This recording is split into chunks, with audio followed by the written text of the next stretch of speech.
నమస్కారం అండి. ఇవాళ మనం పల్నాడు జిల్లాలో ఉన్న దక్షిణ కాశీగా పిలువబడే నందుల రేవు అనే క్షేత్రానికి వచ్చాము. ఇది భరద్వాజ మహాముని తపస్సు చేసిన వేదభూమి. ఇక్కడ కృష్ణానది ఉత్తరవాహినిగా ప్రవహించడమే చాలా విశేషము.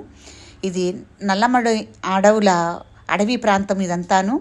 ఇక్కడ కొండ మీద భరద్వాజ మహాముని తపస్సు చేసి ప్రతిష్ఠ చేసిన అద్భుతమైన బ్రహ్మసృత శివలింగం ఉంది. ఆ శివలింగాన్ని మనం ఒకసారి దర్శించుకుందాం. లోపలికి రండి.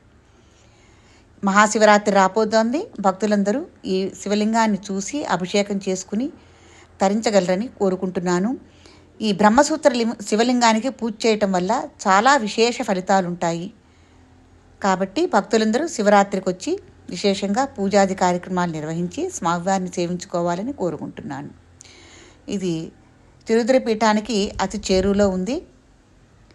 అటు గుంటూరు జిల్లా నుంచి కానీ ఇటు తెలంగాణ ప్రాంతం నుంచి కానీ భక్తులు మన పులిచింతల ప్రాజెక్టు మీదుగా కూడా ఇక్కడికి చేరుకోవటానికి అవకాశాలు చాలా ఉన్నాయి. ప్రాజెక్టు నుంచి రావచ్చు.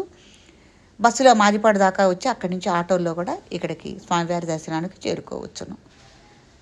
కొన్ని వందల సంవత్సరాల నాడు ఈ శివలింగ ప్రతిష్ఠ చేయటం అనేది జరిగింది మహాముని భరద్వాజ మహాముని వల్ల.